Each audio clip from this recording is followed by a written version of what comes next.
Saudi अरब में corona virus की दूसरी लहर सामने आने के बाद आर्जी तौर पर सफरी पाबंदियां आयद कर दी गई हैं। ताहम मुमलिकत में मौजूद गैर मुल्कियों को सऊदी अरब से जाने की इजाज़त होगी। सफरी पाबंदियों के हवाले से उर्दू न्यूज़ अपने क़ारीन को मुसलसल आगाह कर रहा है।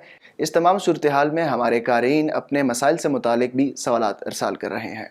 हमारे एक कारी ने सवाल भेजा है कि मुझे एक कंपनी में काम करते हुए 4 बरस हो गए हैं। गुज़िश्ता 3 माह से तनख्वाह नहीं मिली। क्या मैं कफ़ील की इजाज़त के बगैर दूसरी जगह कफ़ालत तब्दील करवा सकता हूँ?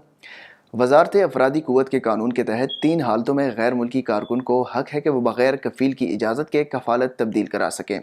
कानून के मुताबिक अगर कारकुन का वर्क परमिट और अकामा तजदीद ना कराया गया हो, अगर कारकुन को मुसलसल 3 माह तक तनख्वाह अदा ना की गई हो, और तीसरा अहम नुक्ता यह है कि अगर कारकुन का गलत हरूफ फाइल किया गया हो, इस सूरत में बग़ैर इजाज़त के कफ़ालत तब्दील की जा सकती है।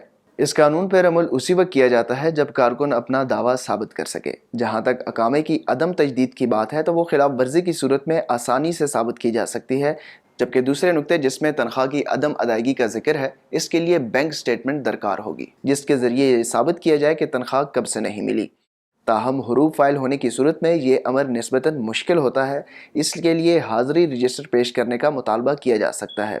इसके अलावा तनख्वाह की बैलेंस शीट भी इसके लिए सबूत के तौर पर पेश की जा सकती है। इन तमाम सूरतों में गैर मुल्की कारकुन को वज़ारत अफरादी क़ुव्वत की जानिब से ये इख्तियार दिया गया है कि वह वज़ारत अफरादी क़ुव्वत के पोर्टल पर शिकायत अपलोड करे, जिसमें वजाहत से निकात को भी बयान किया जाए। इस हवाले से मज़ीद ख़बरों के लिए आप विज़िट कर सकते हैं हमारी वेबसाइट urdunews.com।